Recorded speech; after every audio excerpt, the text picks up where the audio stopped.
Olá, gente. Bom dia, boa tarde, boa noite. Deixa eu só ver aqui meu Instagram. Isso. Bom, agora a gente está entrando aqui ao vivo no Instagram também. Muito bom. Sejam bem-vindas, sejam bem-vindos. Vamos lá. O tema de hoje, gente, o tema de hoje é um tema incrível e pouco falado, que é a violência silenciosa. Bom, nessa jornada que a gente começou ontem, de 3 M's. O que é essa jornada 3 M's? 3 M's: menina, moça e mulher. Como as meninas, moças e mulheres estão vivendo aí? Meu computador está fazendo um barulhinho chato aqui. Deixa eu colocar um microfone aqui para não atrapalhar o som de vocês. Vocês estão ouvindo direitinho? Espera aí que eu vou colocar o microfone. Antes disso, eu não posso. Espera aí. Vou colocar aqui, vocês me dizem se tá bom aqui, ok? Vamos lá. Vou deixar aqui na blusa, porque se eu ficar segurando, pode não ser tão eficiente. Aí vocês me dizem aqui, melhorou o som? Tá ok aqui? Bom, por que que eu tô entrando nos dois Instagram? Antes da gente entrar no assunto, né? Porque a gente está com um problema muito sério aí de entrega no nosso conteúdo, tá? E aí essa dificuldade está deixando a gente assim confusa, né? O que o Instagram está entregando, não está entregando, né? O que que a gente faz? Aí, ó, tá vendo? Aqui acabou de cair a live, mas a gente volta. Deixa eu ver aqui no outro Instagram. Bom, parece que aqui tá funcionando. Enfim, vamos continuar e Deus vai nos abençoando aí com os milagres, que a gente precisa às vezes de milagres, né? Boa palavra, inclusive. Às vezes a gente precisa de milagres, aquelas coisas que vão acontecer na nossa vida e que a gente não sabe nem de onde vai vir. Porque quando a gente olha de verdade, assim, para a gente, quando a gente olha para a nossa vida, a gente fala assim: eu nem sei, eu nem sei como é que eu cheguei aqui. Eu nem sei como é que tudo isso aconteceu na minha vida. Eu nem sei como é que eu consegui, devido a todas as circunstâncias negativas. Então, eu acho que milagre é uma palavra bem apropriada para o dia de hoje e para essa live que tem o tema violência silenciosa.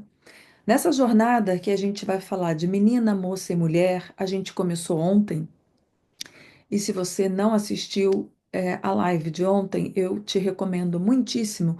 Eu até falei que a gente ia deixar apenas 24 horas, mas eu vou deixar essa live salva, ela está no YouTube, porque ela é uma grande introdução para tudo que a gente vai fazer aqui essa semana. Então, eu vou deixar ela salva lá e vou comunicando aqui com vocês.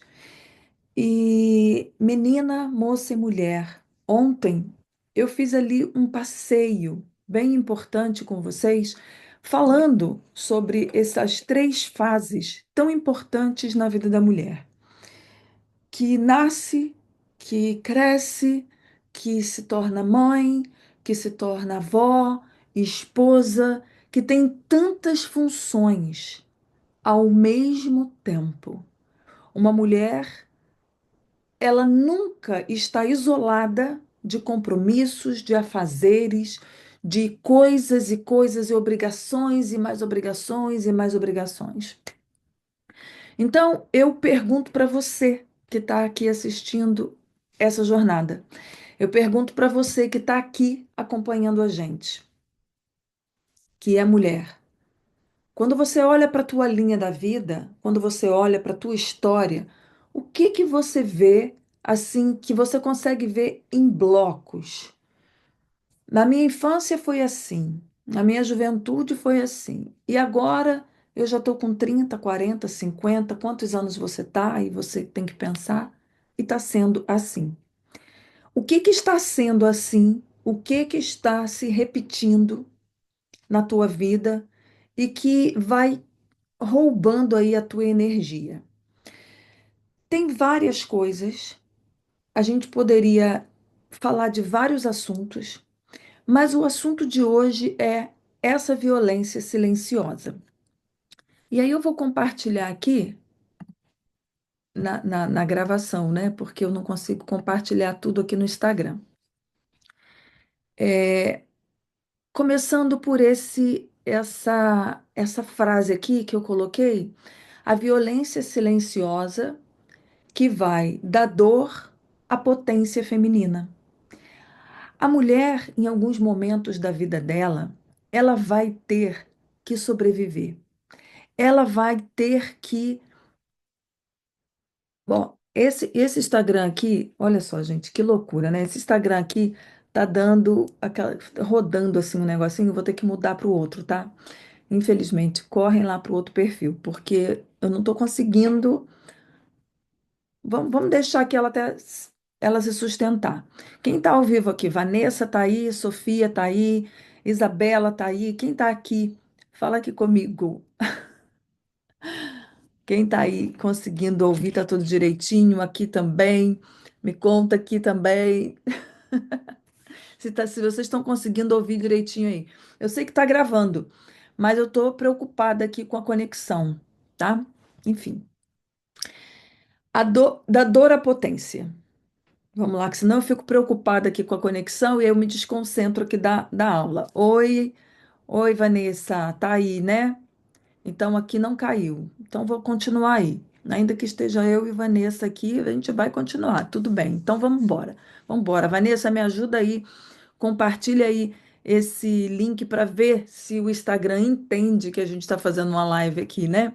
Vamos ver. Me ajuda aí. Olha, entrou mais alguém aqui. A Baia 15. Hum, Vamos lá, vamos continuar aqui. Aqui está tudo certo com a conexão. Ok, então vamos continuar. O que é essa violência silenciosa? É muito. Hoje a gente tem ouvido muito, inclusive eu fiquei até em dúvida nesse conteúdo hoje, se o que que eu ia trazer de fato para vocês. Essa violência que a gente está ouvindo nas mídias, essa violência que a gente continua vendo na televisão, na internet, o tempo inteiro, mulheres sofrendo violência. Mas será que essa violência que a gente está vendo hoje, com mais frequência, com mais quantidade, será mesmo que essa violência ela é uma coisa nova? Não, gente, não é uma coisa nova. Essa violência explícita, física e externa, ela sempre existiu. Eu falo aqui hoje de uma violência invisível, de uma violência que não está sangrando o tempo todo, mas que está presente todo o tempo. De uma violência que acontece na nossa vida e a gente nem sequer sabe que aquilo é uma violência. Essa é uma violência perigosa. Essa é uma violência silenciosa. Então, olhar para as feridas invisíveis é um movimento para entender o que está acontecendo hoje, aqui e agora, no visível da minha vida. Então, o que que está acontecendo hoje na sua vida é um reflexo e é um resultado de muitas coisas invisíveis que você nem sabe que te aconteceu. Olha que coisa forte e que coisa interessante. E aí eu quero que você caminhe aqui comigo com muito carinho, com muito amor. Eu vou entrar nesse assunto, mas um assunto que eu sei que traz muitos conflitos, porque quando a gente descobre, ainda que essa descoberta seja uma descoberta que vai mudar a nossa vida, mas quando a gente descobre algumas questões da nossa vida, e algumas razões, presta bem atenção, do porquê determinadas coisas aconteceram, às vezes é muito doído, é muito sofrido, tá? Então, nessa jornada de menina, moça e mulher que a gente vai caminhar até o dia 12 de maio. A gente vai passar aí pelo Dia das Mães. O mês de maio é o mês das noivas. É muito importante determinados assuntos que a gente vai tratar aqui. Então, além das marcas visíveis, como eu estava falando para vocês, da violência, existe essa violência que opera no silêncio. Eu escrevi bastante coisa e fiz um material muito grande, depois eu posso compartilhar com vocês falando sobre isso, para eu tentar seguir aqui a nossa pauta e não me perder ou não esticar muito o assunto e a gente passar muito da hora, como foi o caso de ontem. Então preste bem atenção o que é uma violência silenciosa. Quando você é menina, e aí se a mulher tem três fases, quando você é menina, muitas coisas estão acontecendo e nesse primeiro momento, a gente não sabe, como eu disse, que aquilo é uma violência. Mas é uma violência silenciosa, a violência que ocorre dentro dos lares e nas famílias. Essa é uma violência extremamente perigosa. Essa é uma violência que sangra por uma vida inteira, sem que a gente veja nitidamente esse sangue, mas que a gente veja a nossa vida extremamente prejudicada. Então, essa violência que ocorre dentro do lar, no seio da família, ela permeia várias situações. Mas vamos olhar para. Vamos pensar aqui na figura paterna, por exemplo. Essa figura, ela pode ser uma figura extremamente ambivalente. O que é ambivalência? É uma força de duas extremidades. Ou simplesmente ela pode ser uma força muito negativa, mas a filha está olhando para essa força como uma força ambivalente. E ontem eu disse para vocês, lá na nossa primeira live, que o primeiro amor de uma mulher é a figura paterna, é o pai. Então, se o meu pai é uma figura amorosa para mim, se ele é o meu primeiro amor, tudo de mal que ele me fizer vai confundir o meu pensamento e a imagem que eu tenho sobre esse homem. Quando isso acontece, eu estou sofrendo por uma ambivalência, um sentimento que tem um poder positivo e, ao mesmo tempo, um poder negativo. Se ele é uma figura que eu amo, como pode estar me fazendo mal? E aqui começa um conflito silencioso. Por isso eu coloquei o tema violência silenciosa. Então, esse pai oferece carinho, mas em outros momentos ele explode com gritos, com impaciência e com um comportamento que me deixa assustada, com reações que me deixa sem saber o que fazer. Não posso rejeitá-lo porque eu o amo e ele é meu pai, mas ele está sendo extremamente agressivo comigo, na forma como me toca, na forma como fala comigo, na forma como grita comigo. E eu não estou sabendo diferenciar isso. E a gente vai ver os efeitos disso já já. Então a criança, ela sente uma tensão psíquica, uma tensão que ela não consegue distinguir. É uma imprevisibilidade comportamental daquele pai que me deixa sempre angustiada, sem saber como eu vou me comportar. Eu não sei o que fazer na hora que ele chega. Eu não sei se eu pulo para abraçar ou se eu corro para fazer as coisas certas, porque eu sei que ele vai me acusar, ele vai reclamar, ele vai me apontar alguma coisa. Então, a soma dessas emoções, a soma desses sentimentos, vai construindo na menina eu estou falando menina, mas também acontece no menino, ok? É porque a nossa jornada é menina, moça e mulher. Então a menina, ela vai se sentir muitas vezes angustiada. E aonde isso vai chegar, que é aqui na mulher, que é na mãe, na mulher adulta, na mulher madura. E é esse ponto que eu quero atingir com vocês. O que que isso vai estar, o que está acontecendo nessa fase de menina? E está acontecendo de uma forma muito silenciosa. Estão percebendo? Está acontecendo de uma forma muito sutil. E frequentemente isso vai limitando essa menina, frequentemente isso vai atrapalhando essa menina nas suas relações com as amiguinhas, com os colegas na escola. Isso vai gerando uma dificuldade no seu desenvolvimento, mas isso não é percebido e isso não é nítido. Isso é muito silencioso, porque é invisível.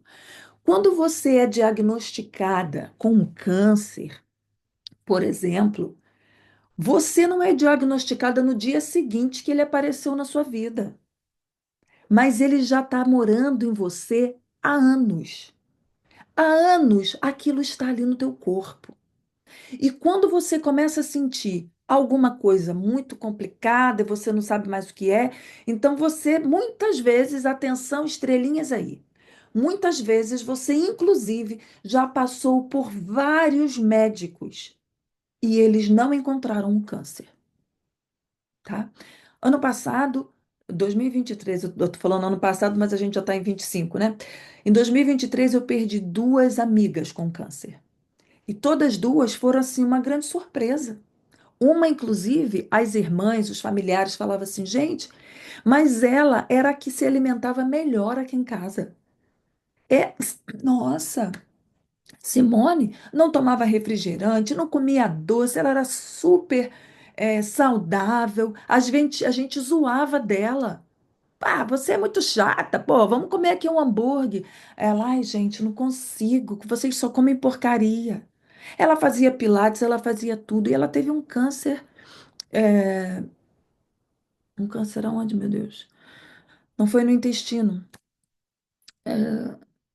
Não- eu esqueci o nome agora. Mas enfim. E foi extremamente agressivo. E não trouxe. Ela, Nara, mas eu já fiz. Eu comecei a fazer os exames, eu fiz todos os exames, eu fui em médico, eu fui nisso, eu fui naquilo, eu fui, fiz isso, fiz isso, fiz isso, fiz isso. Menina, e eu vinha me sentindo tão mal, tão cansada, tão. Eu não sabia o que era. E aí, quando ela começou a urinar, a urina da noite para o dia, o negócio piorou gravemente. E ela começou a urinar. Ela falou assim: parecia, quando eu levantei, eu falei: meu Deus, parecia, estava quase da cor de uma Coca-Cola. E eu chamei meu marido, ele falou assim: não, a gente tem que ir para o hospital agora. Isso não está certo, não. E aí, naquela correria de hospital, né, de emergência e tal, aí descobriram ali. Enfim. Os nossos problemas, eles não nascem da noite para o dia. As coisas não acontecem na nossa vida da noite para o dia. E quando a gente, desculpe, quando a gente está falando de emoções, o efeito maléfico pode durar na tua vida, ele está aí na tua vida já há 30 anos, há 40 anos. Ele não te mata fisicamente, por enquanto, mas ele está te matando de outras formas. Por exemplo, o ressentimento é um sentimento, um sentimento, porque é uma diferença de emoção e sentimento. Então, o ressentimento, ele é um sentimento que a gente já vem pesquisando e já vem estudando há muito tempo, gerado, que ele gera o câncer, ele gera outras doenças físicas, porque é uma dor silenciosa. É um mal muito sutil que está ali te matando, te comendo, te roendo por dentro e você não está vendo. E você acredita que perdoou alguém que te fez mal. E você acredita que aquilo, seu pai te batia muito, mas é porque ele gostava muito de você. E são essas coisinhas por aí, por aí, por aí. Então, olhando pelo ponto da psicanálise, que são os viés que a gente está trabalhando, a psicanálise, a terapia sistêmica, a epigenética e a neuroplasticidade. Olhando para essa junção científica e todos esses saberes e conhecimentos que a gente vai explorar aqui, a gente vai ter diferentes viés. Quando a gente olha para essa por uma lente da psicanálise, a gente vai entender uma série de coisas e principalmente as que estão mais invisíveis. Por quê? Porque a psicanálise trabalha o inconsciente. Então, nessa primeira experiência, a gente começa a pesquisar, a mapear ali a vida do indivíduo, né? E começa a perceber nessas emoções uma série de questões que as pessoas não percebiam. Uma coisa que acontece muito no mapeamento das emoções. Quando a pessoa começa a descobrir coisas, mas isso aqui eu não, isso aqui é uma coisa que não me incomodava. Não, eu nem pensava nisso, porque ela não sabia que aquilo era importante. Ela não sabia que ela precisava saber daquilo ali. Porque se eu não sei que eu tenho uma questão, como é que eu vou resolver essa questão? Se eu não sei que eu tenho um câncer, como é que eu vou começar o meu tratamento? E as doenças emocionais, elas são cânceres na nossa vida, porque elas nos paralisam com crenças que a gente acredita e que não são verdadeiras. E esse é o grande problema de uma violência silenciosa. Então, ela vai gerar não marcas físicas, muitas vezes. Algumas vezes até gera as marcas físicas, mas ela vai gerar marcas invisíveis no seu emocional, que vai sangrar por toda uma vida sem que você consiga, vamos dizer assim, estancar aquele sangue. Porque como é que eu vou estancar um sangue que eu nem sei que está sangrando?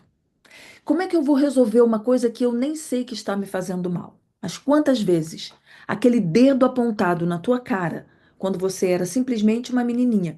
Eu queria compartilhar a tela aqui, mas ela tá uma tela cheia, tá aparecendo o meu computador todo. Mas eu vou até compartilhar aqui um pouquinho com vocês, para vocês poderem ver, tá vendo? Mas tá aparecendo o computador lá. Enfim, você é isso, é isso, é isso, é isso. Nesse momento que o pai tá falando assim, tá gritando, tá botando o dedo na cara da filha, e ela tá ali, desesperada, várias informações estão sendo levadas para a mente dela, para o emocional dela. E isso não vai aparecer aqui e agora. Porque aqui e agora ela tem 4 anos, ela tem 5 anos, ela tem 6 anos, ela tem 7, 8, 9, 10, é apenas uma menina. Mas aquele grito vai ficar ressoando, emocionalmente falando, de forma muito negativa. A gente já sabe hoje, a gente já sabe dos prejuízos que os gritos trazem na criação de um filho. E por isso a gente deixou de gritar. E por isso você está conseguindo controlar o seu comportamento com os seus filhos? Muitas vezes não. E por que que você não está conseguindo? Porque dentro de você também existe um grito silencioso que você ouviu e que gerou em você uma raiva, emoção que eu não guardo, e eu tenho que colocar para fora. E aonde eu coloco para fora, eu coloco nas pessoas mais fracas e que estão ao meu lado. De modo geral, são os filhos, são os animais, é o marido, é a esposa, que pode ser ali aquela pessoa que você agride. e ela não sabe se defender, porque essa imagem que a gente vê aqui, né, o pai brigando, apontando e gritando, ele é o quê? Ele é mais forte, ele é maior, ele é o grande, ele é o que tem poder, é ele que banca a casa. E aí você se casa e você tem um homem que grita, que briga, que bota o dedo na sua cara. E você tá ali, ó. Você é a menina de 5, de 6, de 7 anos que não consegue levantar. Fala, olha só, pai, você não bota o dedo na minha cara, não, porque isso vai me fazer mal quando eu crescer. Imagina, uma menina levantando e falando assim, pai, olha só, você não coloque o dedo na minha cara, não, porque isso não é certo. Não grite comigo, porque isso vai ser prejudicial à minha saúde emocional. Era capaz dela levar um tapa no meio da cara, né? Por quê? Porque, de modo geral, o homem não vai aceitar uma situação dessa. A mãe violenta, porque não é só o pai violento, não. A mãe violenta não vai aceitar um desaforo desse. Tá? Então, isso não vai acontecer, né? Embora aí a gente vê algumas crianças, às vezes, até enfrentando seus pais. E esse enfrentar os pais é uma forma dela dizer: para de fazer isso comigo, me respeita. É a criança querendo gritar, me respeita, não faz isso comigo. Aí ela começa a ser malcriada, ela começa a ser desobediente. Por quê? Porque já está construindo dentro dessa criança um acúmulo de raiva que vai ficar ali dentro e que se ela não cuidar, e se em algum momento ela não foi lá, dá licença, deixa eu mapear, deixa eu arrancar isso daqui, aquilo vai gerando raízes maléficas que vão apodrecendo a sua vida, que vai gerando nela uma bola de neve negativa, de comportamentos negativos, repetitivos, de tristeza, de angústia, de baixa autoestima, de lugar de dependência emocional, um lugar triste, negro. E ela não sabe sair dali. Por quê? Porque ela ainda é aquela menina. Caminhando um pouquinho mais, a gente vai olhar que esse comportamento, ele é cultural, que esse peso é histórico. Por exemplo, quando há séculos atrás se acreditava que a mulher era um sexo inferior, que a mulher, ela é inferior que o homem, ela é mais inferior. O homem tem mais força, o homem tem sabedoria. Esses dias eu vi um vídeo de um senhor que está aí na internet como um coach, vendendo cursos de autoconhecimento e falando: homem não limpa cocô de criança. O homem não foi feito para limpar o cocô. Quem limpa esse serviço é da mulher. E eu não estou desprezando, não. E eu não estou menosprezando, não, que é um serviço importante. Que palavra insuportável! Aquilo me gerou revolta quando eu ouvi. Aquilo me gerou repugnância, vontade de eu vomitar. Que palavra horrorosa. O homem não foi feito para limpar cocô. Ele vai além. A sabedoria do homem não é para limpar cocô de criança. E eu digo isso com muito respeito. Não, a sabedoria do homem não é para limpar cocô de criança, porque o cocô já está saindo da tua boca. Você não tem mesmo capacidade nem de limpar o cocô de uma criança. Você é um inteiro cocô. Falar uma bobagem dessa é revoltante. É revoltante, por exemplo, na internet tem muita voz, quem fala merda. Tem muito palco para gente falando bobagens e coisas absurdas. Enquanto as pessoas que estão ali lutando para fazer um trabalho correto, para fazer um trabalho digno, verdadeiro e honesto, estão sofrendo, por exemplo, com o Instagram que não entrega o nosso conteúdo. Estão sofrendo, por exemplo, porque aquilo ali, sabe, aquele conteúdo a pessoa não quer ouvir, porque nós não gostamos de ouvir verdades. Porque a gente viveu uma vida hipócrita que começou dentro dos nossos lares. Falar a verdade confronta, falar a verdade incomoda. Mas essa é uma verdade que não tem como a gente não falar. Se hoje a mulher continua sofrendo violência doméstica, se a mulher continua sofrendo violência psíquica, emocional, é porque ela viveu uma vida inteira engolindo violências na sua história de vida. Então, esse peso histórico, e quando esse sujeito fala a sabedoria do homem não é para limpar cocô de criança.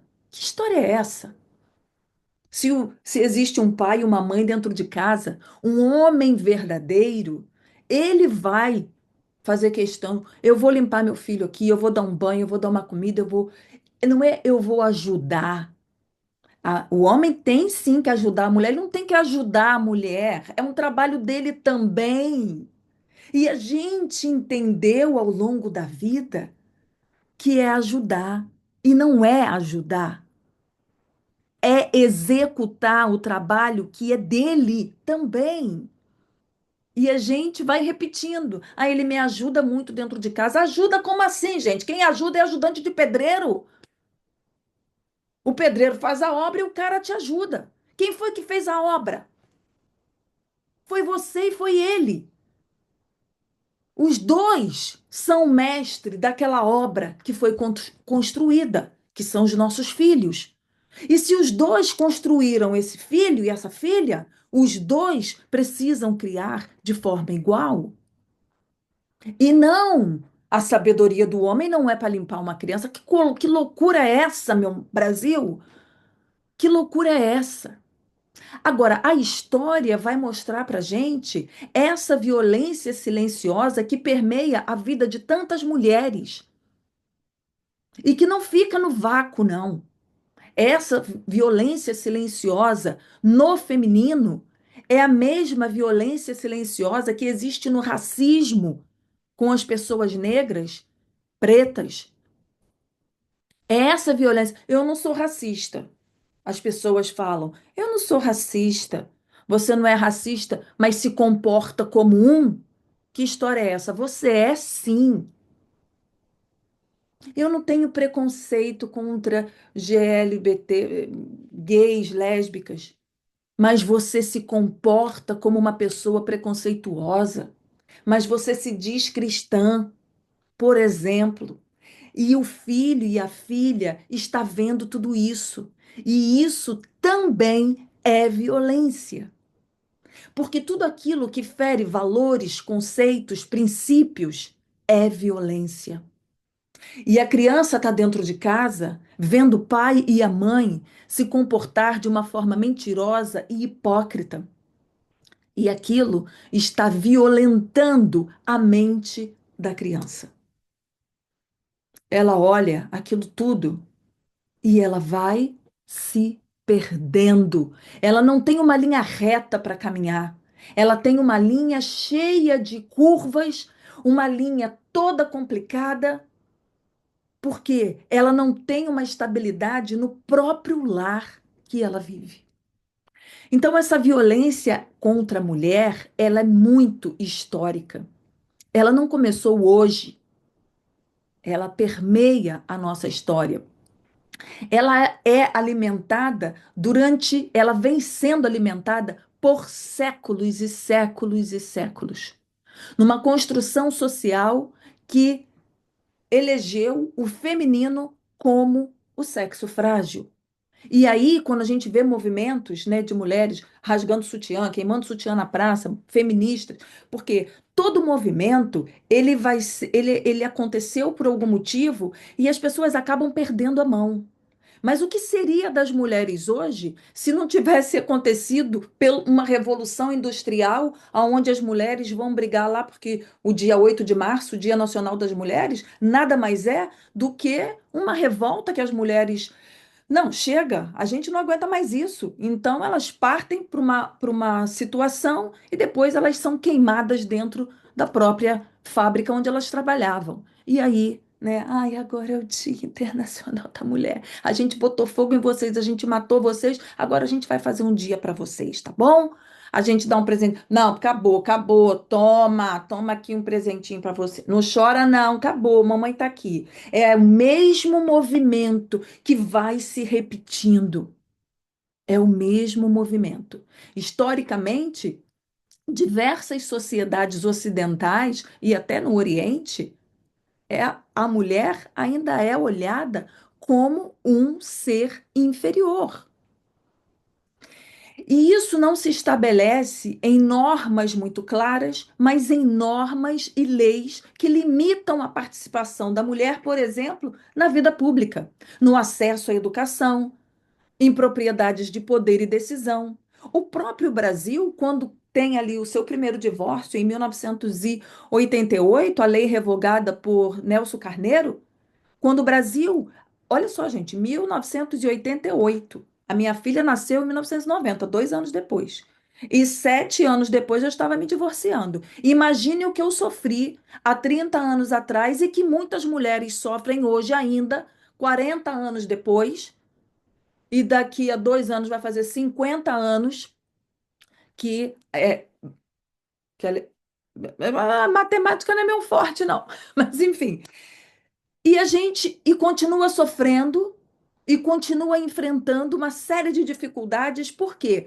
Porque as supostas verdades que vão se estabelecendo no nosso inconsciente e no inconsciente coletivo de uma população, de uma sociedade, de uma igreja, de famílias, etc. Essas verdades, elas vão se estabelecendo como supostas verdades e quando você decide ir por um caminho diferente, você é a ovelha negra. Você é aquela pessoa que agora começou a incomodar. Eu fiz um vídeo esses dias, tá aí no meu perfil, fazendo uma analogia ali ao que eu vejo os alunos passarem, os alunos do mapeamento das emoções. Ai, sai agora, todo mundo fala que eu tô estranha, que eu tô muito esquisita. Ah, você tá muito estranha, você tá muito esquisita. Por quê? Porque agora você deu o seu grito, porque agora você limitou o seu espaço, você construiu os seus boundaries e as suas bordas. Não, olha só.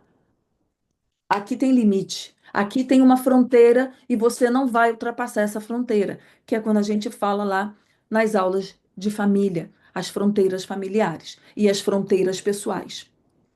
Mas até então, você não tinha fronteira, você não era respeitada.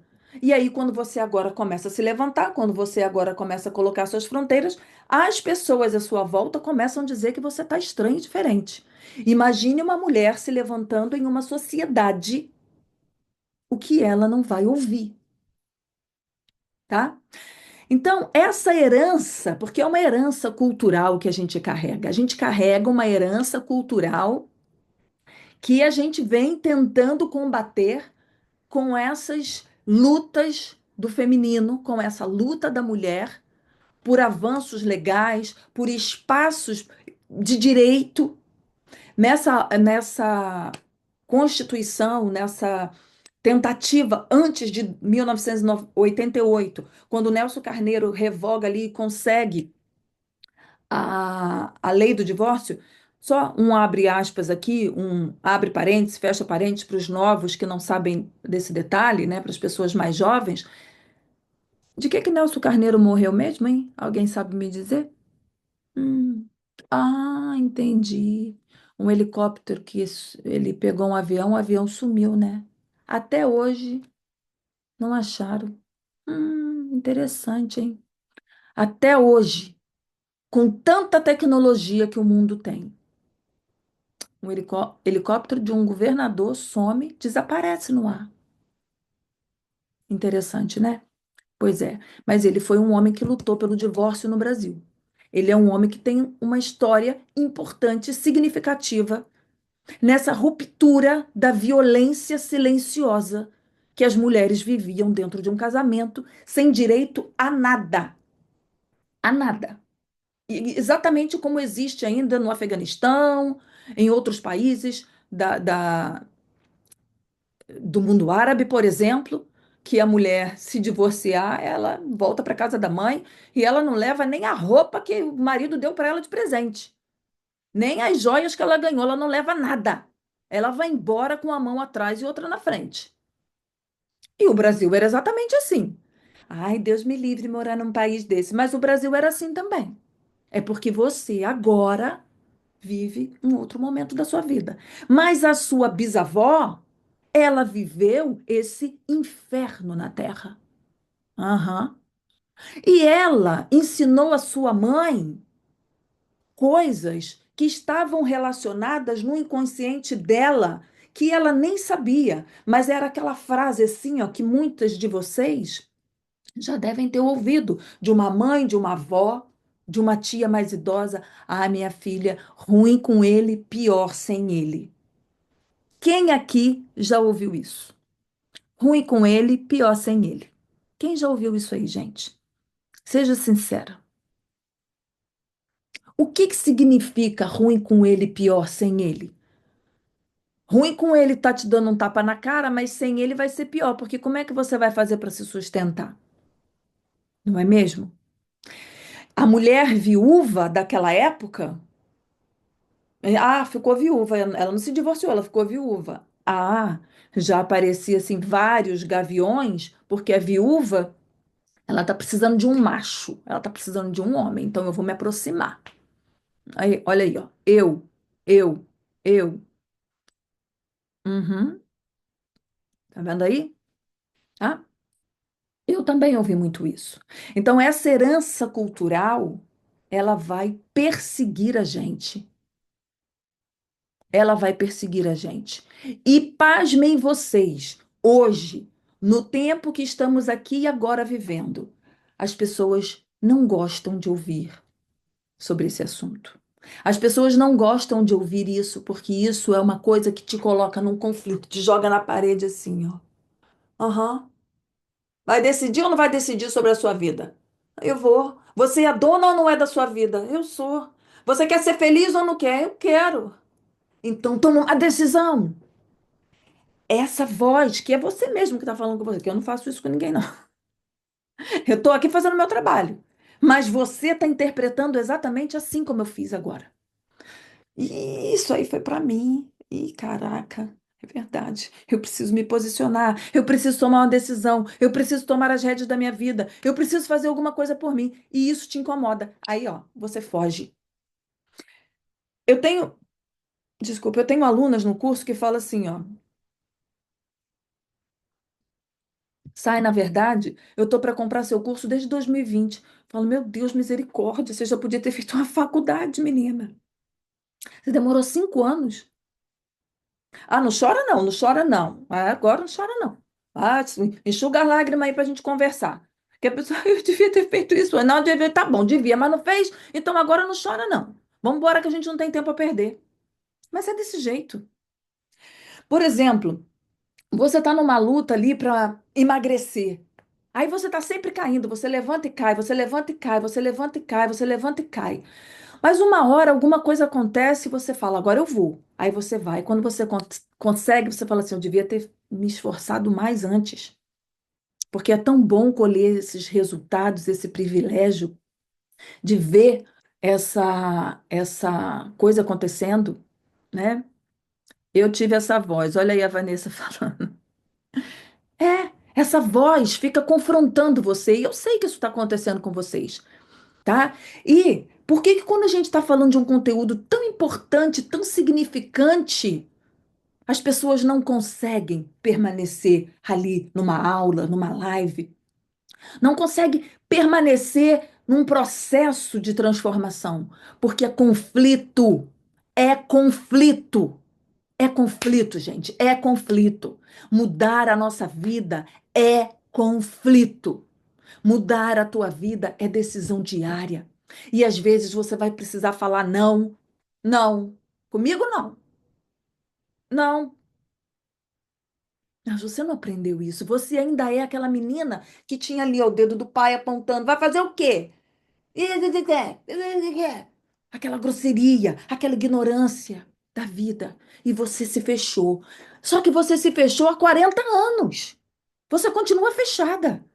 Você continua não tendo forças para romper com essas vozes internas. E o que é isso? Isso é uma violência silenciosa, muito sutil, que reside nos nossos pensamentos, justamente porque houve uma normalização do sofrimento e da dor. Houve uma normalização silenciosa, porque isso está ali, ó, entranhado nesse tecido social. Isso está entranhado e muitas vezes essa discriminação ela não é percebida como violência. E a mulher que constantemente é interrompida, por exemplo, numa reunião, isso não é olhado como uma violência. E a mulher que muitas vezes tem a sua capacidade questionada, mesmo com qualificação adequada, ela tem que lutar 2, 3, 4, 5, 10 vezes mais para mostrar a sua capacidade. Se eu fosse um homem aqui agora, a live estava lotada. De quem? De mulheres. Pasmem vocês. Por quê? Porque as próprias mulheres desabonam o feminino. Porque as próprias mulheres se colocaram também nesse lugar de uma violência velada e silenciosa para apontar o dedo para uma mulher, para diminuir a sua capacidade, para questionar a sua competência. Mas você não questiona a competência masculina, mas você não questiona os gritos de um coach, porque, aliás, você está acostumada com gritos, e é aquilo que te dá emoção, e você passa a gostar daquele cara que pula, que faz, que acontece, e você acha ele o máximo. Você viveu uma vida de violência e de submissão. E quando tem uma figura masculina gritando e mandando você fazer isso, levanta e anda, praticamente, né? Levanta da cadeira de roda e faz. Como eu conversei com uma pessoa essa semana, porque assim, a gente passa por um processo, uma pessoa que entrou nesse processo, e aí a gente tem que fazer isso, tem que fazer isso, tem que fazer isso, e se a gente não vê resultado é porque a gente não fez. Então, o paraplégico, né? É como. Eu já dei esse exemplo há anos atrás. Os gritos é como se fosse é, o seu pai querendo que você fizesse alguma coisa lá na sua tenridade e você não conseguia fazer, e ele estava ali gritando com você. E aí você hoje já pode fazer, mas você não sabe fazer. É uma coisa tenebrosa. Levanta e anda. Como assim levanta e anda? Eu sou paraplégica, eu não tenho perna. E você quer que eu levante e ande? Como assim? Você tem que acordar às 5 horas da manhã, porque é isso que vai mudar a tua vida. É isso peraí, você não sabe da minha história, você não conhece a minha vida. Cada um de nós aqui tem uma história. A psicologia, gente, anota isso aí que eu tô te falando. A psicologia é a profissão do futuro, porque as pessoas estão ficando doentes por causa da mente. As pessoas estão adoecendo porque elas estão completamente perdidas nas suas emoções tóxicas, acreditando que ela não tem como sair dali. Então, anote isso aí. A psicologia é a profissão do futuro, porque a medicina não suporta mais não entender o que está acontecendo com o ser humano. Por quê? Muitos até estão aí falando: você tem que acordar cedo, você tem que fazer isso, você tem que comer aquilo, você tem que exercitar, e tem mesmo, né, gente? A gente tem que acordar cedo, faz tudo isso, faz muito bem. Acontece que uma pessoa deprimida, ansiosa, cheia de problemas, dormindo com o inimigo, comendo pão que o diabo amassou, ela não vai se preocupar se o pão que ela come hoje tem glúten ou não. Ela vive no inferno. Por quê? Porque foi isso que ela aprendeu dentro de uma resistência, de uma violência silenciosa que acontecia dentro da sua própria casa. Essa violência sutil que foi normalizada, que foi institucionalizada. E a gente não percebeu. Então a gente sabe, tem várias disfunções, mas tem alguém gritando e dizendo para você, sabe por que que você não consegue? Porque você não acordou 5 horas da manhã para tomar um banho gelado. Sabe por que que você está com o corpo inflamado? Porque você está comendo açúcar, você está comendo glúten, mas acontece que o seu emocional não está permitindo você escolher alimento saudável, não. Você só está tentando sobreviver às suas questões dolorosas, inconscientes e que, na grande maioria das vezes, você nem sabe que elas estão ali na sua vida. E isso é que é o grande problema. Mas vamos avançar aqui, ó. Essas cicatrizes invisíveis, elas sofrem um impacto psicológico. É um pouquinho que eu já fui falando, né? Mas quais são esses impactos ali, na prática, tá? Uma das consequências mais comuns é a baixa autoestima. E para quem já é aluno aqui, sabe muito bem, né, conhece muito bem o caminho da autoestima, emocionalmente falando, psiquicamente, psicologicamente, psiquiatricamente, socialmente, você já sabe. Mas eu vou tentar falar aqui em poucas palavras porque não é o assunto da live hoje. A autoestima não é colocar uma blusinha bonitinha, não é cortar um cabelo. Isso ajuda, tá? Se eu tô assim, nossa, podia ter feito uma maquiagem para hoje. Uma maquiagem, você vai ali, você coloca uma base, você coloca um rímel, você maqueia o seu rosto. Ma a autoestima não é real quando ela fica na maquiagem, porque a maquiagem vai sair, porque você vai lavar e vai sair e vai acabar. A autoestima, ela é trabalhada, ela começa na tua alma, na tua mente, no teu comportamento.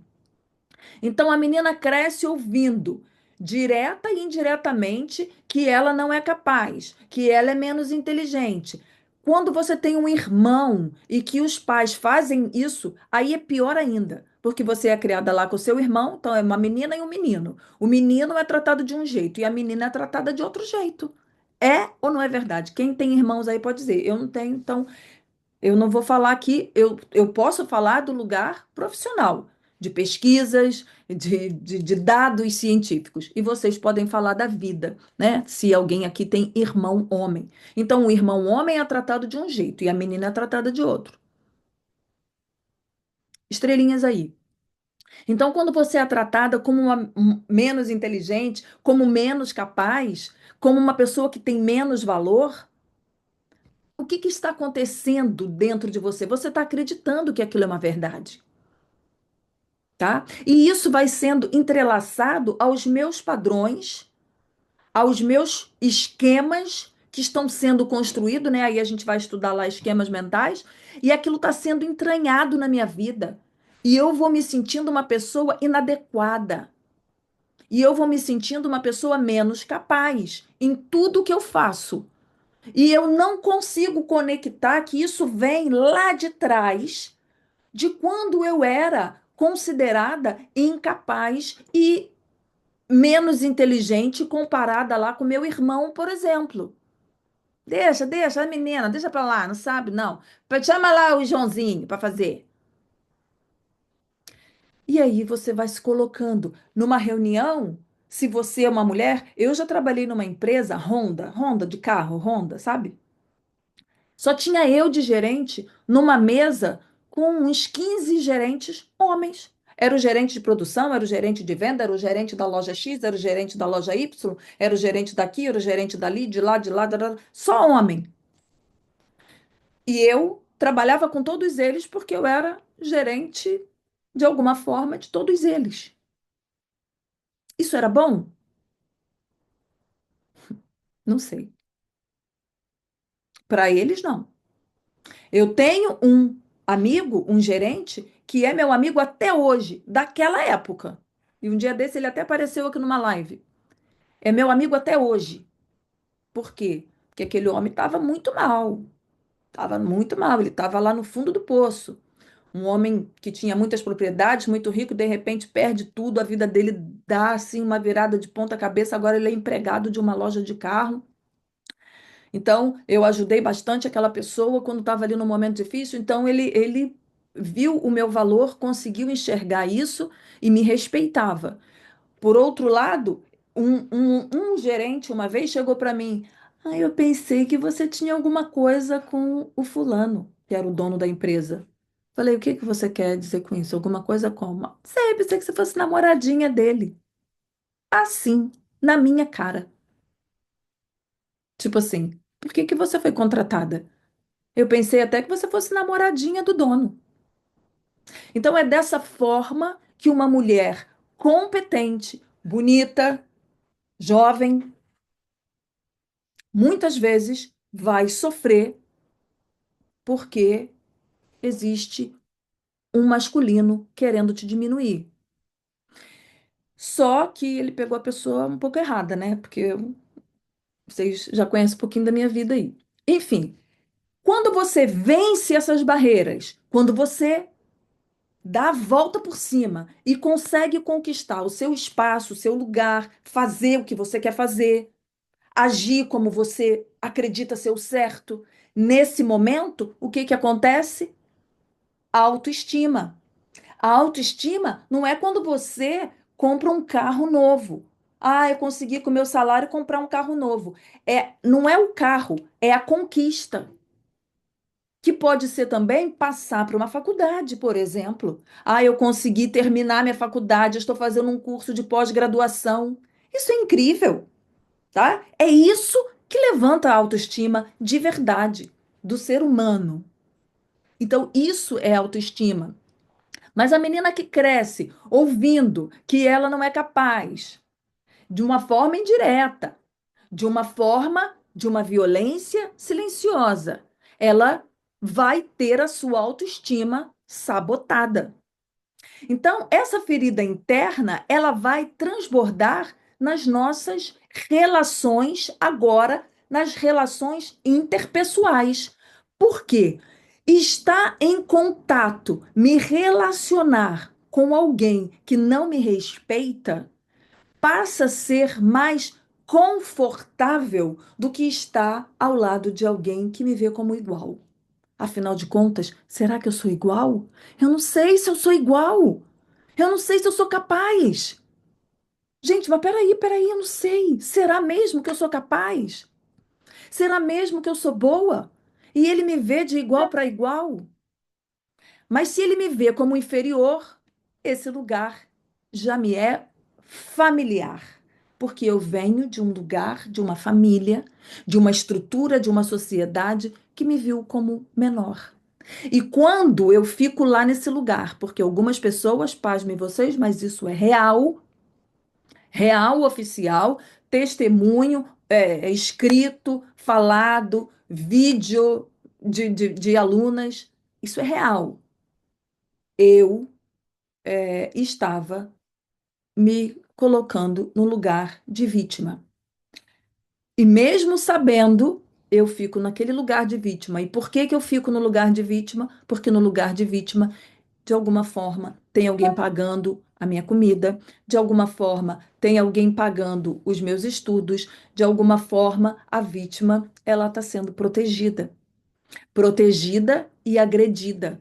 E essa ambiguidade, essa ambivalência já faz parte do inconsciente dela. Ela vive uma ambivalência. Então, a mulher que não aprendeu a reconhecer o seu próprio valor, ela pode ter muitas dificuldades para estabelecer limites saudáveis. Ela pode ter muitas dificuldades em aceitar relacionamentos abusivos, desrespeitosos, por acreditar que ela não merece mais, por não acreditar que ela merece ser respeitada, ser cuidada e ser amada. Então ela desenvolve padrões, e aqui a gente pode colocar padrões barra esquemas mentais, que faz com que ela acredite nessa ilusão que ela construiu na sua mente. E aí ela vai desenvolvendo esses padrões emocionais e ela vai se comprometendo no extremo. Só que é um compromisso silencioso, assim como a violência o é.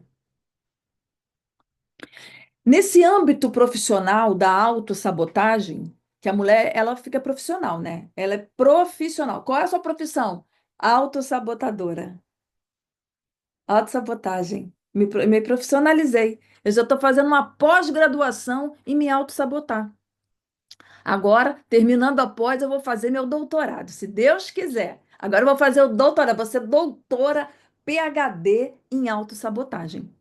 Porque é isso que vai acontecendo. Ela entra nessa nesse ciclo e ela nem percebe. Ela nem percebe o quanto ela está se sabotando. O que é a autossabotagem?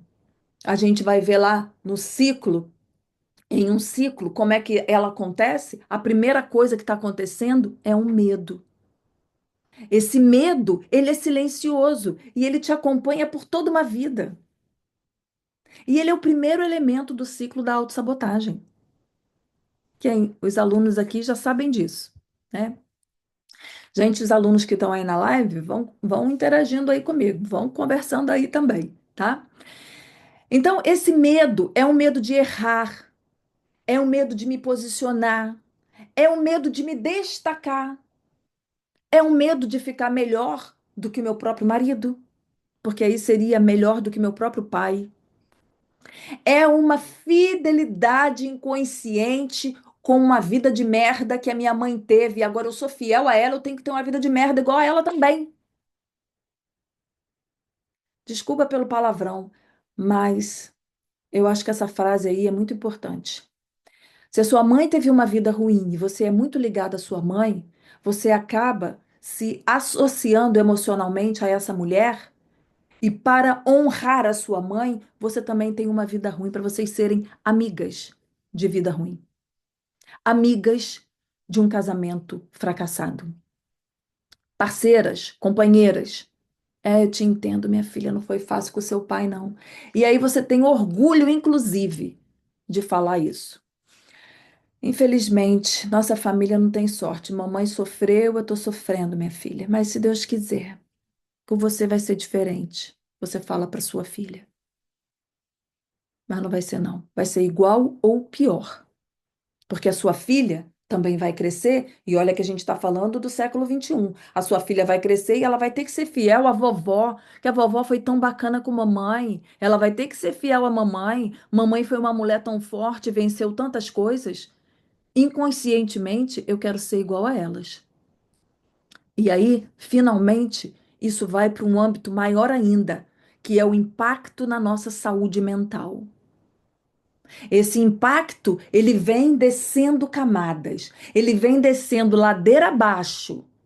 Você percebeu que o negócio só foi piorando até chegar no impacto da nossa saúde mental. E quando ela chega nesse lugar, é inegável as consequências na nossa vida física, na nossa vida profissional, na nossa vida conjugal, na nossa relação, nas nossas relações com os amigos, com os colegas de trabalho, é inegável. Agora você é uma pessoa com questões emocionais, com a tua saúde mental detonada. A convivência constantemente com essa sensação de inadequação, com essa sensação de medo, com essa sensação de rejeição, com esse medo de ser olhada assim ou assado, com esse medo de ser julgada, com essa pressão social, com esse lugar de uma pessoa menor, insignificante que você se colocou ao longo da sua história de vida, você vai caminhando ali sem perspectiva, sem coragem para romper ciclos, sem coragem para sair daquele medo. E aí esse ciclo é grande, né? Eu tenho medo, aí esse medo me joga para uma raiva. E essa raiva me joga para uma inveja. Eu passo a ser uma pessoa invejosa. Por quê? O que é uma pessoa invejosa? É uma pessoa covarde. É uma pessoa que não consegue olhar para uma outra mulher, por exemplo, e admirar que ela é boa, que ela é uma profissional maravilhosa, melhor do que você. Você não consegue fazer isso porque você tem inveja. E por que que você tem inveja? Você tem inveja porque você se sabotou, porque você não teve coragem de fazer o que ela fez e agora você também não consegue admirar o que ela conseguiu. Isso é inveja.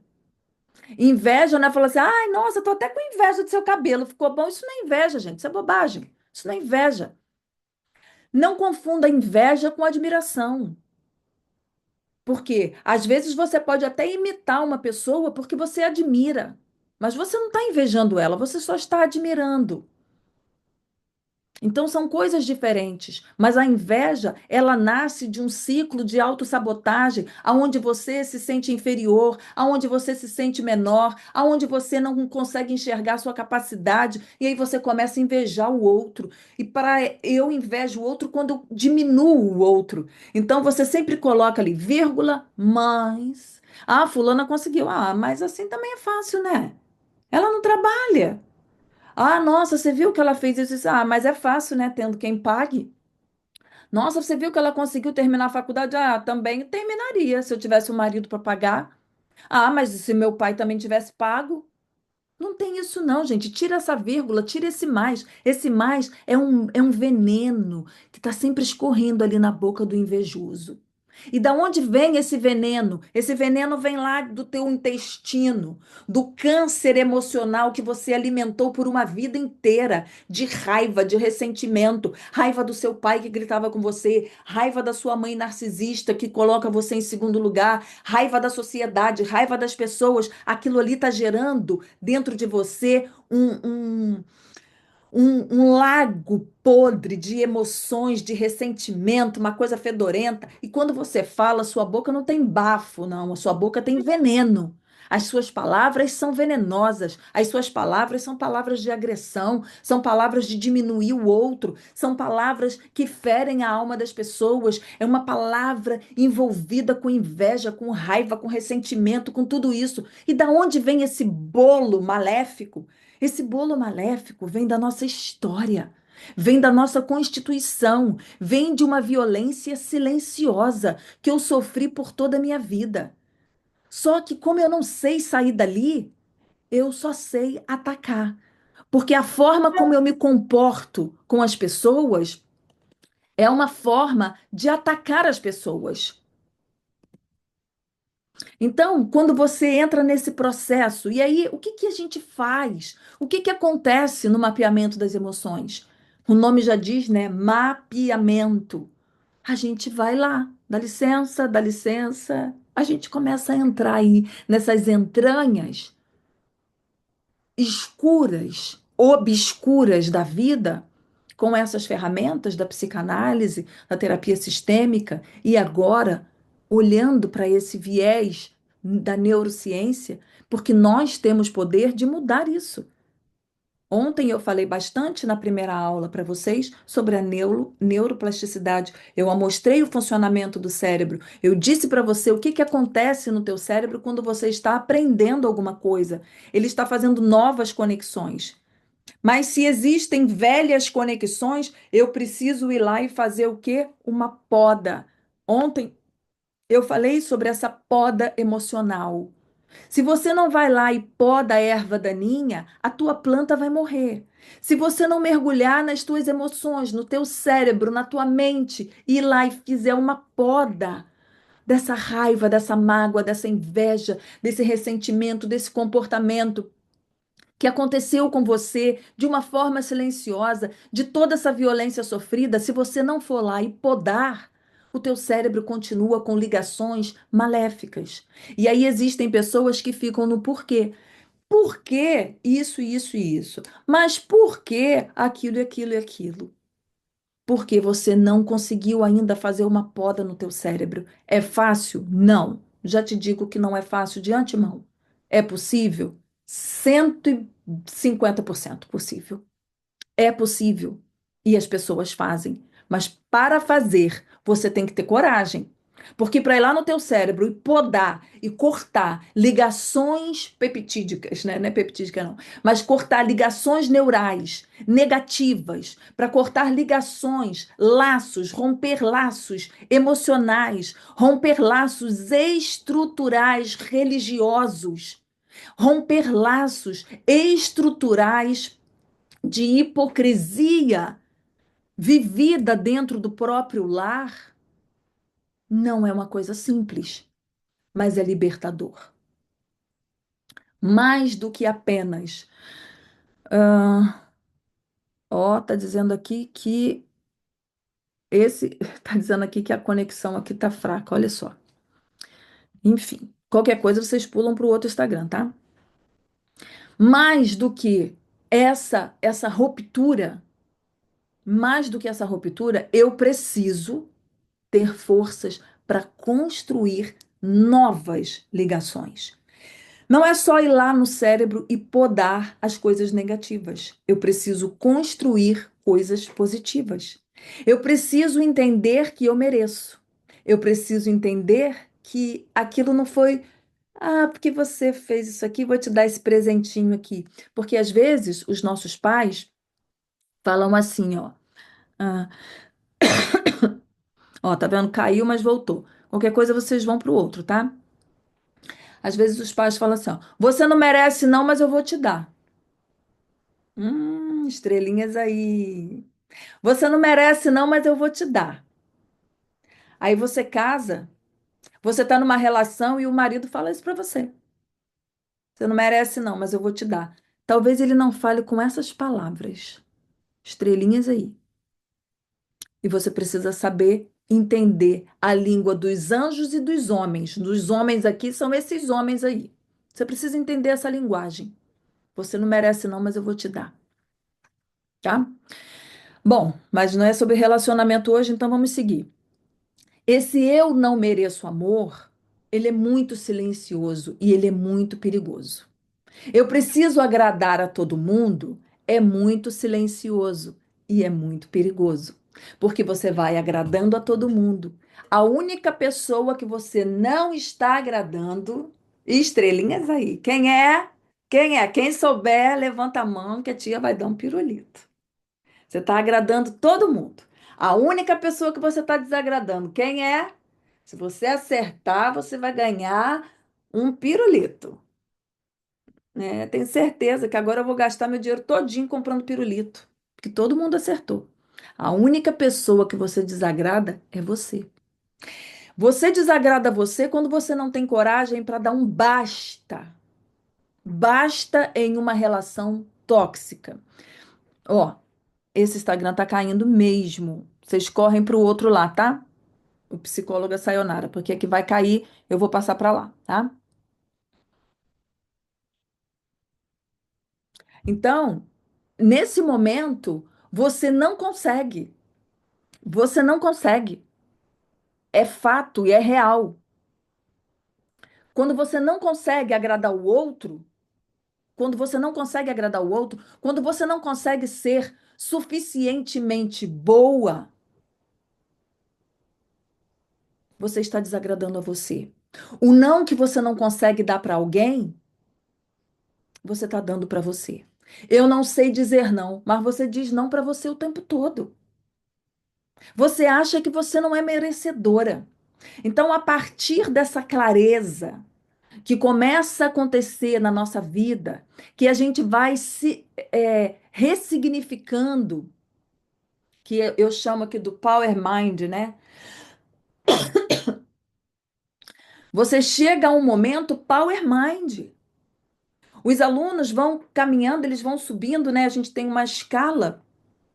Ele chega ao nível Power Mind. E o que é um Power Mind? É uma mente forte. É uma mente que aprendeu a dizer não. E você está pensando que isso é fácil? Isso é o doutorado da vida. Aprender a se colocar em primeiro lugar significa que você está recebendo o seu certificado de doutora, de PhD emocional. Eu agora me coloco em primeiro lugar. Eu me priorizo. Isso aí é o máximo. É o máximo da vida. E você vai entender que não são, que você não se afastou do trabalho, eu estou falando com alguém aqui, porque você tinha uma ansiedade. Não, você se afastou do trabalho porque você se sentia incapaz de fazer o que você estava fazendo. Porque você não consegue acreditar em você, porque você não consegue olhar para você e ver valor de verdade. E de onde isso vem? Isso vem de uma violência silenciosa, que é o título da nossa aula de hoje. Então, o despertar E o prosseguir ali, eu vou descobrir, eu vou em frente nesse propósito, eu vou mapear as minhas emoções. Quando isso acontece na tua vida, você está diante de fatos e contra fatos não há argumentos, tá? Se você vai lá e faz um exame e o médico fala, o seu sangue é O positivo, não há argumentos, o seu sangue é O e acabou. E quando você está diante do seu mapa e você começa a entender uma série de coisas na tua vida, não há argumentos. Agora só há decisão e posicionamento. É partir por o abraço, como diz o ditado, tá? Então a resposta é redundante, mas a psicologia, ela é extremamente poderosa e por isso eu disse, ela será a profissão do futuro. Porque quando você trabalha na sua mente, você começa a curar as suas doenças físicas e emocionais. Então, a ansiedade que você acha, eu tenho crise de ansiedade, eu tenho ataque de pânico, você começa a ver que você não tem nada disso. E eu conversei com uma médica essa semana, não vou dizer nem que eu a consultei, foi mais uma conversa. E ela falou: porque eu fui diagnosticada com isso. Eu falei: eu não acredito que você tenha nada disso. Você não tem nada disso. O que você não está tendo é coragem para tomar decisões. E a falta de coragem, ela vai desembocar no comportamento, um comportamento ansioso. Porque quando eu sei que eu tenho que fazer alguma coisa e eu não faço, eu fico ansiosa. Quando eu sei que eu precisava dar um basta na hora que aquilo estava acontecendo e eu não dei, eu vou adoecer. Então é isso. Aí ela foi ouvindo aquilo tudo, ela falou: Meu Deus, eu não tinha pensado assim.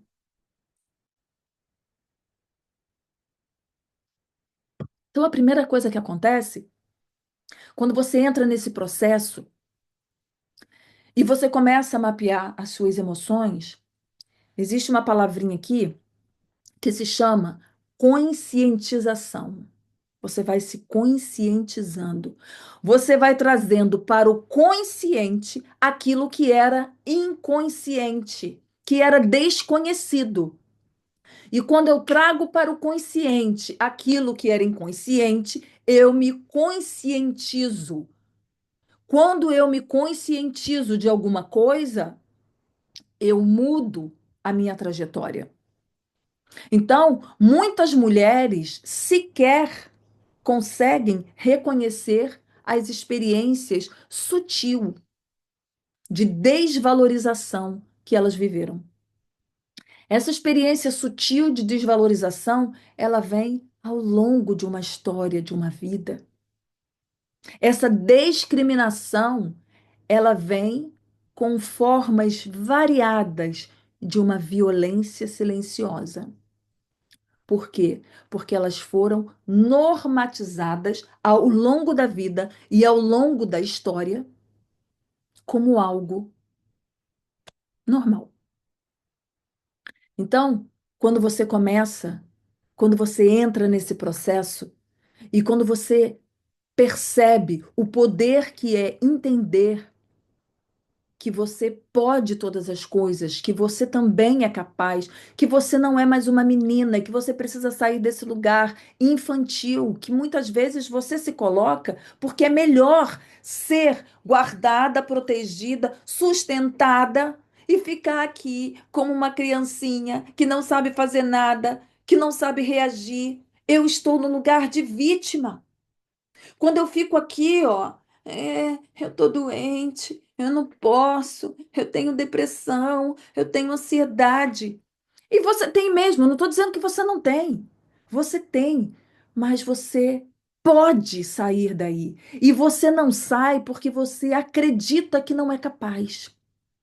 E o tempo vai passando. E quem está ao seu lado provavelmente não está te ajudando. Porque ajudar não é falar o que a gente quer ouvir, é falar o que a gente precisa ouvir.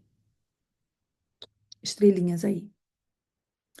Quando a gente olha para terapia sistêmica, para psicanálise e para neuroplasticidade, elas se encaixam, elas se combinam, elas se conversam e elas mostram para mim, mostram para você e mostram para uma sociedade que a gente pode sim mudar as coisas, que a gente pode sim transformar a nossa história. O caminho da cura, o caminho desse empoderamento, o caminho dessa transformação do feminino, o caminho dessa realização, dessa autoestima, dessas conquistas, da conscientização, esse caminho, ele é construído no mapeamento das emoções. Por quê? Porque ele vai potencializar as pequenas coisas que você não dava valor, ele vai colocar a luz, e essa luz, ela vai iluminar coisas que você nem imagina. E que talvez nem eu imagine, porque a sua vida é particular. Cada um tem uma história. Cada um tem uma história. Cada um segue ali um caminho, uma jornada. Cada um tem o seu genograma familiar, como eu mostrei para vocês ontem. E isso vai sendo ampliado, e isso vai sendo reorganizado de forma correta. É como se você fizesse agora uma arrumação em casa e você começasse a colocar as coisas nos seus devidos lugares. Então, não se esqueça nunca que essa violência silenciosa, ela vem na cultura, ela vem na estrutura, ela vem no modelo de família adoecido, que você quer ser fiel a essa família, que você quer ser fiel a essa estrutura. Então, ela constrói dentro de você crenças que vão se tornar esquemas mentais que vão te paralisar e te conduzir para um caminho errado. E aí você começa a ter as doenças mentais, as doenças emocionais, a depressão, a ansiedade, o transtorno do pânico. Gente, pânico então é uma coisa nova, né? Há 100 anos atrás não tinha pânico. Tinha, mas não tinha esse nome, né? Porque as pessoas resolviam as coisas de forma diferente. Eu estive na Universidade de Xiamen, na China, e numa entrevista lá, quando eu perguntei sobre a psicologia, sobre. Não, aqui não tem psicologia. Não, a gente não olha para isso. Bom, vocês não têm ansiedade, não têm depressão? Como é que o senhor está? Não, tem, mas a gente não tem tempo para isso, não. Foi isso que ele me respondeu, tá? O que é o divórcio para vocês? Não, aqui não tem divórcio, não. Casou, fica casado e acabou. Bom, então quer dizer que casou, ficou casado e acabou, que o casamento é bom, é maravilhoso? Não. E alguém vai lutar por esse divórcio, alguém que lute para ir contra uma sociedade, para ir contra princípios, para ir contra uma estrutura. Tá ali, já tá a estrutura, vai desmanchar para quê? Já tá pronto, não mexe aí não. Eita, tá pronto, mas tá pronto errado. Esse prédio foi construído, mas ele tá cheio de rachadura. A gente tem que mudar, tem que mexer na estrutura. É muito mais difícil mexer numa estrutura que já está pronta do que fazer ela ali, né, na base, você fazer certo é mais fácil. Consertar o que já está errado é muito mais difícil. E a sua vida já está construída, né? Afinal de contas, 30 anos, né? Ah, já está aqui há 30 anos, cara. Vou mexer nisso agora? Pô, mas está aqui há 40 anos esse prédio, né? Pô, mas isso aqui já está há 50 anos aí. E você olha para sua vida e você fala assim, cara, 50 anos, vou mudar o que agora? Cara, 55. Eu vou falar aqui um negocinho para as divas. Divas é nosso grupo lá, né? Aliás, gente, qualquer pessoa pode ser diva, tá? Diva é diva é o nosso grupo só de mulheres, é o clubinho das mulheres. É um grupo de mulheres que a gente fala de beleza, fala de um monte de coisa. E eu vou falar aqui um negócio para vocês. Uma dica de diva, tá? Eu não fico pensando quantos anos eu tenho, não. Nunca, nunca. Não é porque eu tenho 56 hoje. Ah, mas 56 anos é melhor nem pensar, né? Não, não é isso. Eu nunca pensei. Eu mudei a minha história de vida, eu saí do Brasil com 47 anos. Esse ano, agora em agosto, fazem 10 anos que eu moro aqui na Austrália. E eu saí de lá com 47. Quantos anos você tem aí? Você está pensando em mudar? Você não sabe, eu mudo ou não mudo? Eu faço ou não faço? Divorcio ou não divorcio? Eu compro uma bicicleta ou eu compro um picolé? O que que eu faço da minha vida? Quantos anos você tem? Talvez você não esteja fazendo alguma coisa porque você está botando o número na frente. Para de pensar nisso. Para de pensar, ai, mas eu já tenho não sei quantos anos, eu já tenho 35, vou começar a estudar agora. Mas eu já estou com 40 anos, agora que eu vou fazer faculdade, quem vai me dar crédito? Ah, mas agora é tarde. Gente, eu nunca pensei quantos anos eu tenho, eu não penso nisso. Eu não penso nisso. Eu simplesmente vou vivendo e vou fazendo o que eu acho que eu tenho que fazer. Eu tenho planos e sonhos. Os alunos Power Mind são alunos da mentoria. Eu falo isso lá, né? Gente, qual é teu sonho? Aí a pessoa não sabe o sonho. Eu falei, você não sabe o sonho? Eu não tô com uma bolsa de sonho aqui, hein? Vou pegar minha bolsa e vou sair botando o sonho para fora. Você não tem sonho, eu vou te dar o meu. Pra você me ajudar a realizar. Porque eu tenho uma sacola gigante do Papai Noel de tanto sonho que eu ainda quero realizar.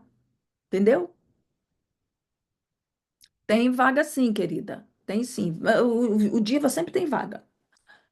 Tá? Então, eu tô com uma sacola de sonhos. Ah, mas com essa idade vai sonhar? Meu amor, eu vou sonhar até a véspera da minha morte, pode ter certeza. Menina, ela estava planejando um curso novo, né? Estava planejando um curso novo. Estava com quantos anos ela? 102. Que aí quem vai contar a história para vocês vai ser meus netos, né? Ih, mas já estava com 100 anos. Minha avó estava querendo fazer um curso para as mulheres acima dos 90. Ela estava fazendo curso. Tava querendo criar um negócio, porque vai ser assim. E pode ser assim na sua vida também. Você precisa acreditar nisso e parar de olhar para o número, tá? Saindo aqui da dica de diva, que isso é uma dica de diva, tá? Isso aí é coisa de diva, isso aí é as coisinhas da gente de mulher. Gente, para de olhar. Ai, meu braço tá mole aqui. Tá mole aqui. Você emagreceu? Eu emagreci. Então tá mole aqui. Vai fazer uma musculação. Para de olhar pro ruim. Vai olhar pro bom.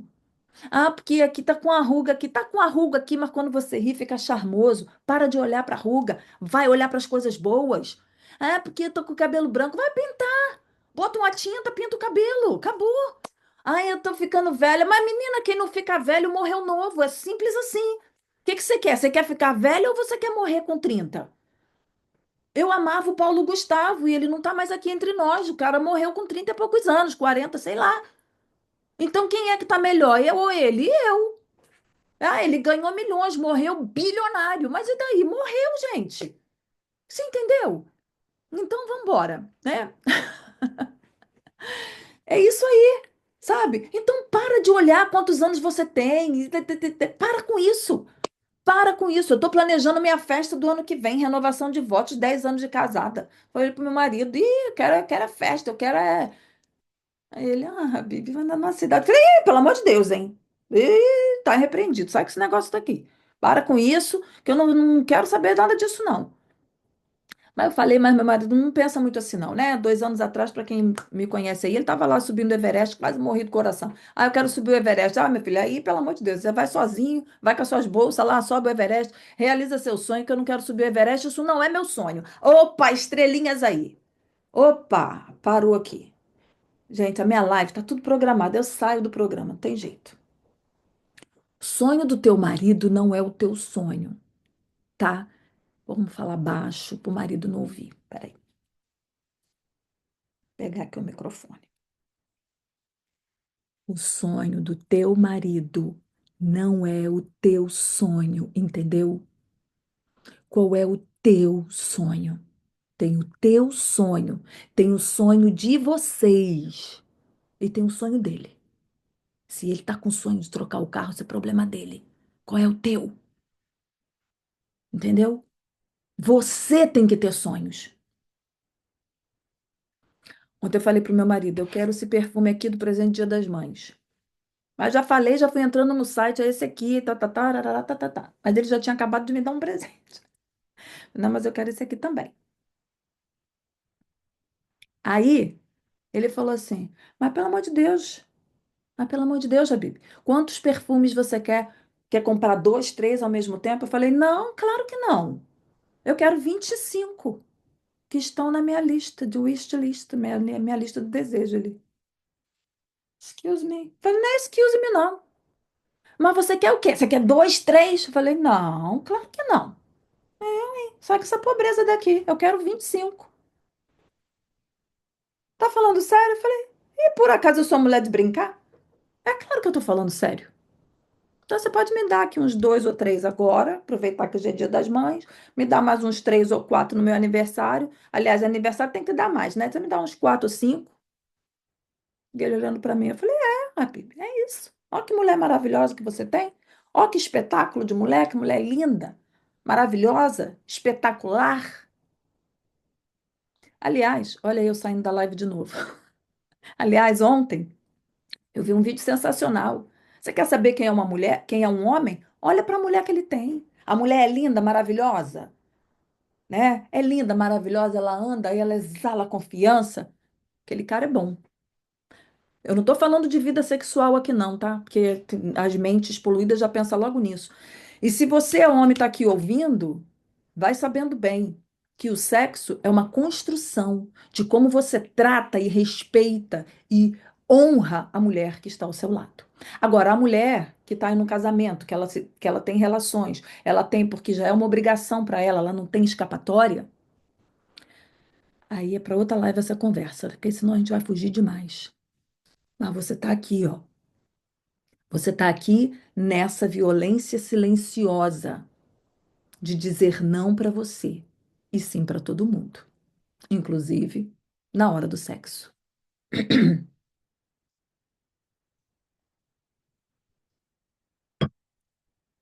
Voltando aqui, ó. Já passamos a beça do horário, mas vamos embora. Para coroar esse momento de hoje, essa jornada aí que a gente vai seguir, e aí a gente agora vai ter uma pausa do final de semana e a gente volta segunda-feira, tá? De repente, eu venho aqui no final de semana para a gente só bater papo e conversar, deixo uma caixinha de perguntas aqui, que tal? Para a gente conversar, fazer um de cara com a Nara, o que que vocês acham? Pode ser uma boa ideia, né? Mas para coroar esse momento aqui, eu quero dizer para você uma coisa. Quando você sair desse lugar, dessa violência silenciosa, que essa menina, que essa moça sofreu a vida inteira, e agora, como uma mulher, você assume as rédeas da tua vida, você assumiu o controle da tua vida, a tua história vai mudar.